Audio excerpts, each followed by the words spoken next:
نبی کریم صلی اللہ علیہ وآلہ وسلم کی جو شہرت ہے وہ پورے مکے میں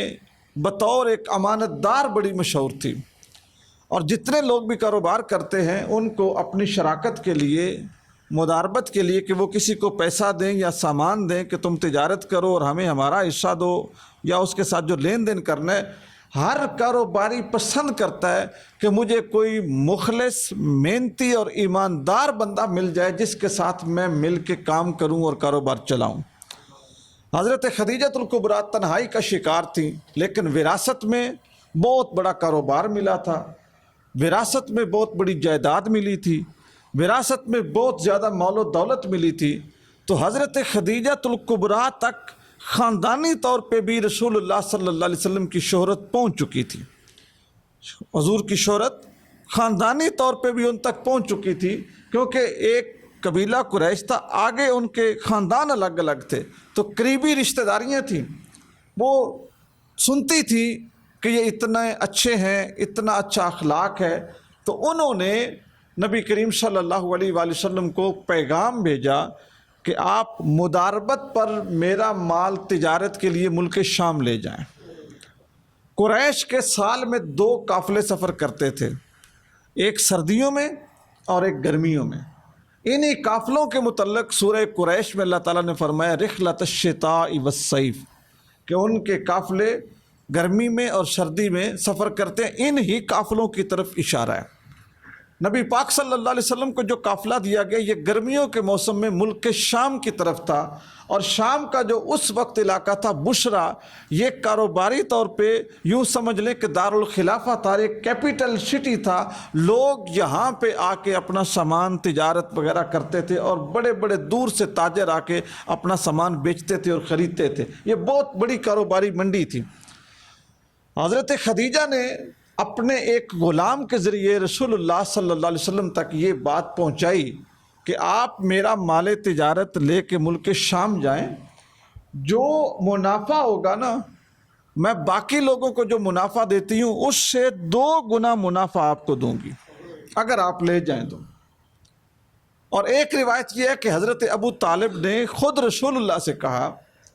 کہ خدیجہ کا مال لے کے ملک شام جائیں، وہ باقی لوگوں کے ساتھ بھی تو مل کے تجارت کرتی ہے، اور اب تم نے مجھ سے سیکھ بھی لی ہے، کیونکہ حضور اپنے چچا کے ساتھ 12 سال کی عمر میں پہلا سفر تجارت حضور نے کیا تھا۔ تجارت کو حضور سمجھتے تھے، سفر کو جانتے تھے، اور ملک شام کا ہی وہ سفر بھی تھا جو رسول اللہ نے کیا تھا۔ ایک روایت یہ کہ چچا نے کہا کہ بیٹے تم بھی لے جاؤ، اگرچہ تمہیں آنکھوں سے دور کرنا مجھے پسند نہیں ہے، لیکن ہماری ضرورت ہے، ہماری معاشی کفالت اور خود کفالت کے لیے یہ چیز ضروری ہے، تم لے جاؤ۔ تو نبی پاک صلی اللہ علیہ وآلہ وسلم نے سامان اور مال تجارت کا اظہار کیا، لیکن زیادہ معتبر روایت یہ کہ حضرت خدیجہ نے اپنے غلام کے ذریعے میسج بھجوایا، اور حضور نے حسب روایت حضور اپنے چچا کے مشورے کے بغیر کوئی کام نہیں کرتے تھے، اگرچہ جوان تھے اور سیانے تھے، عقل مند تھے، اللہ کے نبی تھے، اتنی بڑی شخصیت تھے، لیکن پھر بھی اپنے سرپرست کے مشورے کے بغیر حضور کوئی کام نہیں کرتے تھے۔ اور یہ حضور کی جوانی کا ایک بہت بڑا میسج ہے ہمارے نوجوانوں کے لیے بھی، ہمارے نئے اٹھنے والے جو یوتھ ہے اس کے لیے بھی، کہ جس وقت آپ میں طاقت آ جائے یا آپ میں ٹھہراؤ آ جائے یا آپ کی زندگی اعتدال میں آنا شروع ہو جائے اور آپ جوان ہو جائیں، تو کبھی بھی اپنے بزرگوں کو، اپنے بڑوں کو ڈی گریڈ نہ کریں اور ان کو کراس نہ کریں، ان سے بڑھنے کی کوشش خود بخود نہ کریں، ہاں مکالمہ کریں۔ ممکن ہے آپ کی بات زیادہ وزن والی ہو اور وہ آپ کی بات کے سامنے سر تسلیم خم کر دیں اور آپ کی بات کو اہمیت دیں، یہ ایک الگ صورتحال ہے۔ جو یہ سچویشن ہے نا، لوگ جوان جیسے ہوتے ہیں وہ کہتے ہیں بزرگوں کو تو نہیں نہ پتہ، وہ تو ان چیزوں کو نہیں نہ سمجھتے، چاچا جی کو تو نہیں نہ پتہ، بڑا بھائی تو یہ چیزیں نہیں سمجھ سکتا، اس سے میں کیسے ڈسکس کروں؟ تو یہاں سے گھروں میں فساد، اختلاف، جھگڑے، دوریاں، ناراضگیاں، غلط فہمیاں اور پھر بسا اوقات دشمنیاں پیدا ہو جاتی ہیں۔ اس لیے مشورے کو فروغ دیں۔